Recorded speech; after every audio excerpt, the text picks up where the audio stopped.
성경 일독을 위해서 오늘 우리가 함께 읽어나갈 하나님의 말씀은 사무엘하 7장부터 9장까지 말씀입니다. 특별히 7, 8, 9장을 보면 다윗의 신앙을 하나님이 얼마나 기뻐하셨는가를 볼 수 있습니다. 이렇게 신앙생활을 해야 하겠구나 하는 좋은 본을 다윗을 통해 우리에게 보여주는데요. 7장을 보시면 다윗이 어느 날 그런 생각을 합니다. 다윗은 이제 안정된 다윗 왕궁에서 살고 있는데 하나님의 궤는 여전히 지금으로 말하면 천막 같은 곳에 휘장 안에 들어가 있었거든요. 나단 선지자를 불러서 이야기하는 거예요. 나는 하나님 은혜 주셔서 이렇게 좋은 궁에 살고 있는데 하나님의 궤는 지금 저렇게 휘장에서 지내고 있는 것이 마음이 좋지 않다.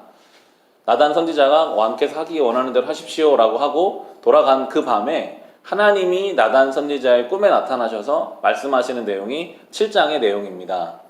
요약하면 그렇습니다. 하나님께서는 어디에 하나님께서 그런 좋은 성전을 지어 줄 필요가 없다라고 말씀하세요. 하나님께서는 모든 것의 주인이시기 때문에 그런 집을 지어줄 필요가 없지만 다윗이 그렇게 하나님을 사랑하는 마음, 하나님을 생각하는 마음에 대해서는 기뻐하신다라고 볼 수 있는데요. 8절부터 보시면 8절과 9절에 이렇게 말씀하십니다. 그러므로 이제 너는 나의 종 다윗에게 전하여라. 나 만군의 주가 말한다. 양떼를 따라다니던 너를 목장에서 데려다가 내가 내 백성 이스라엘의 통치자로 삼은 것은 바로 나다. 나는 내가 어디로 가든지 언제나 너와 함께 있어서 내 모든 원수를 내 앞에서 물리쳐 주었다.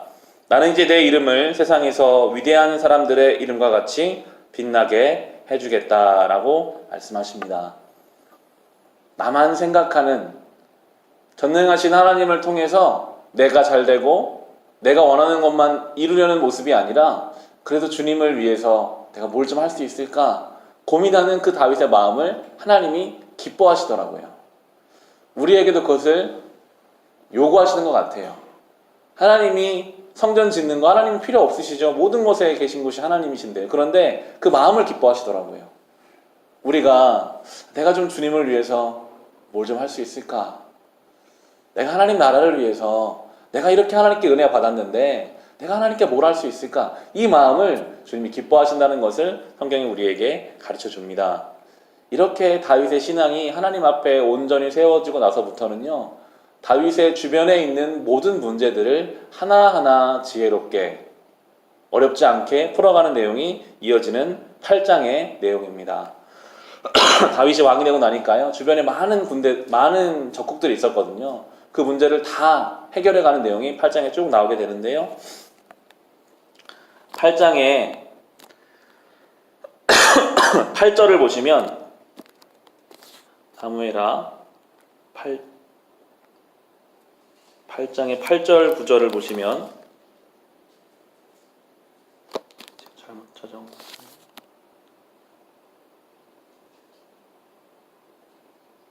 네, 14절입니다. 네, 14절 8장 14절을 보시면 14절 중반부터 이렇게 나옵니다.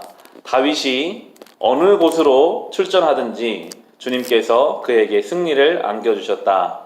다윗이 왕이 되어서 이렇게 온 이스라엘을 다스릴 때에 그는 언제나 자기의 백성을 모두를 공평하고 의로운 법으로 다스렸다라고 나옵니다. 다윗이 어느 곳으로 출전하든지 주님께서 그에게 승리를 안겨주셨다라고 나와요. 수많은 문제들을 다윗이 어려움 없이 이겨낼 수 있는 이유가 하나님과의 온전한 관계를 만들어 놓고 나서 그리고 일상 속에서 매일같이 승리를 경험했고 공평한 법으로 다스렸다라고 나옵니다. 분명합니다.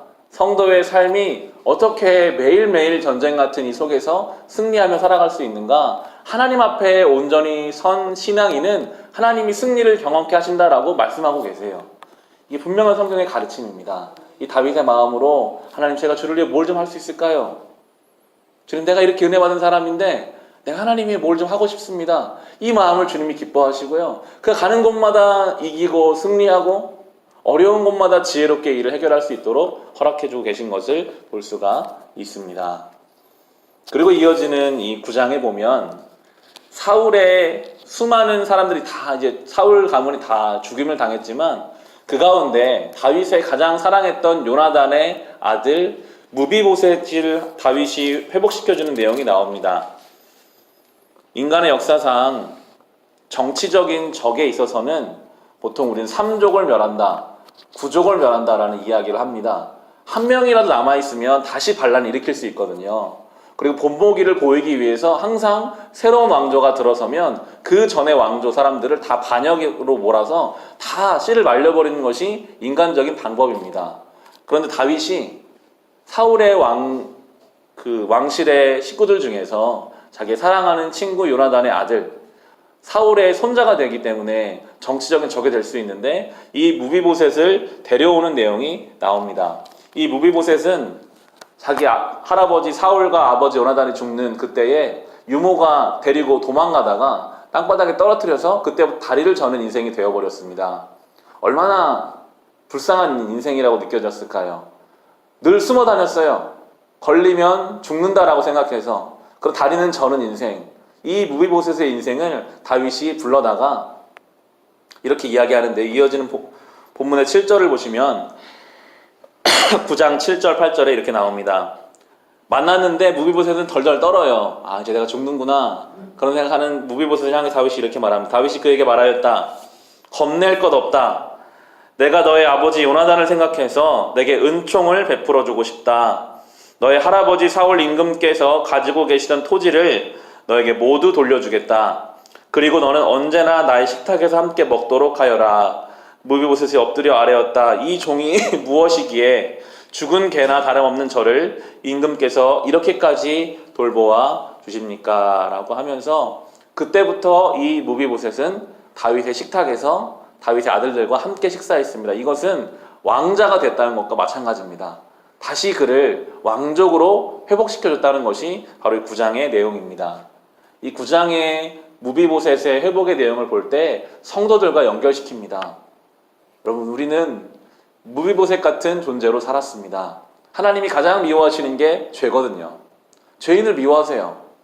그런데 우리는 죄인이었는데 아무 조건 없이 우리를 불러다가 이제는 하나님의 자녀 삼아 주신다는 겁니다.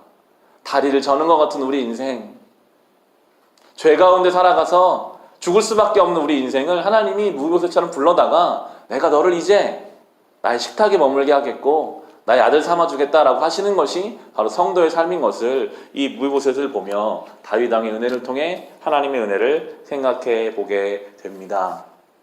오늘 하루를 살아가실 때 이 은혜를 붙잡으며 살아갑시다. 하나님, 내가 무비보셋 같은 그런 저주받은 인생이었는데 하나님이 예수 그리스도를 통해 나에게 새 생명을 주셨습니다.